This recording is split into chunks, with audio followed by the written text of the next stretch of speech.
Sir வணக்கம். டெல்லி பயணத்தின் போது எடப்பாடி அமித்ஷா சந்திப்பு நிகழ்ந்திருக்கிறது. இந்த சந்திப்பு குறித்து உங்களுடைய கருத்து என்ன சார்? ஏதாவது நம்புற மாதிரி இருக்கா பாத்தீங்களா? எல்லாத்தையுமே திரைமறைவில் வைத்து ஒரு திருடுதனமா போய் ஒரு உள்துறை அமைச்சரை, ஒரு பெரிய நிலைமையில் இருக்கக்கூடிய ஒரு இந்தியாவில் இருக்கக்கூடிய ஒரு உள்துறை அமைச்சரை பார்க்க போகிறேன் என்று அறிவிக்காமலேயே டெல்லி சென்று அதை மறைத்து வைத்து எதுக்கு வந்தீங்க அப்படின்னா, இல்ல நான் பார்ட்டி ஆபீஸ் காணொலியில திறந்தாங்க, இப்ப நேரா பார்க்க வந்தாங்க, நாங்க காலையில போறோம், நீங்க இல்லாதெல்லாம் ஒண்ணு கேட்டுட்டு இருக்காதீங்கன்னு ஏன் மூடி மறைக்க வேண்டும்? புரட்சி தலைவி அம்மா, புரட்சி தலைவர் எம்ஜிஆர், யாராகட்டும் முன்னாள் முதலமைச்சர்கள், தமிழ்நாட்டை ஆண்டவர்கள் யாராவது இது மாதிரி சொல்லாம எதிர்கட்சி தலைவராக இருக்கும்போது திருட்டுத்தனமா போயிருக்காங்களா? இப்படிப்பட்ட வேலை. சரி, திரும்பி வரும்போதாவது நமது நிருபர்கள் நேற்று ராத்திரி அவர் ட்வீட் போட்டார், உள்துறை அமைச்சர்.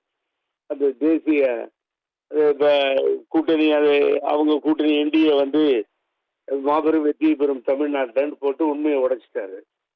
அவர் இன்னும் போடலையே ட்வீட். இதெல்லாம் எதிர்கட்சி தலைவர் சொன்னாரு, அதனால நாங்க அதெல்லாம் பரிசீலிப்போம், அவர் கொடுத்துருக்கிறதெல்லாம் எடுத்து பேசுவோம், இதுக்கு சரியான முடிவை எடுப்போம் அப்படின்னு ஒன்றும் ஆதரவா அவர் பேசவே கிடையாது. யார்கிட்ட போய் பேசுனீங்க? இதெல்லாம் நீங்க யார்கிட்ட பேசுறீங்க டெல்லியிலன்னு எனக்கு தெரியல.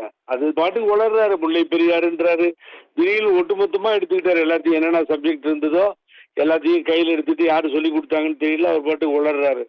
ஆகவே சுத்தமான வடிகட்டிய பொய். எதிர்கட்சியாக இருந்தாலும் தமிழ்நாடு சட்டமன்றத்தில் நிதியமைச்சர் அவர்கள் சொன்னது போல பூனை வெளியிலே வந்துவிட்டது, வந்த பூனை டெல்லியை போய் சுற்றி கொண்டு வந்திருக்கிறது. அதுதான் உண்மை. ஆகவே இது கூட்டணி என்பது உறுதி செய்யப்பட்டது. தினமும் பொய் பேசிய பழனிசாமி அதை எப்படி ஏமாற்றுவது, எப்படி மற்றவர்களை ஏமாற்றுவது, பத்திரிகைக்காரர்களை, ஊடகங்களை ஏமாற்றுவது எப்படி, மக்களை ஏமாற்றுவது எப்படி என்று இன்னும் சிறிது நாட்கள் என்று ஏமாற்றுகிறார். கூட்டணி பாரதிய ஜனதா கூட்டணியும் அதிமுக கூட்டணி உறுதி செய்யப்பட்டது.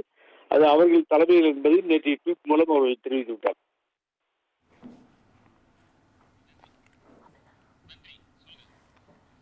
நேரத்துக்கும் தகவல்களுக்கும் நன்றி சார்.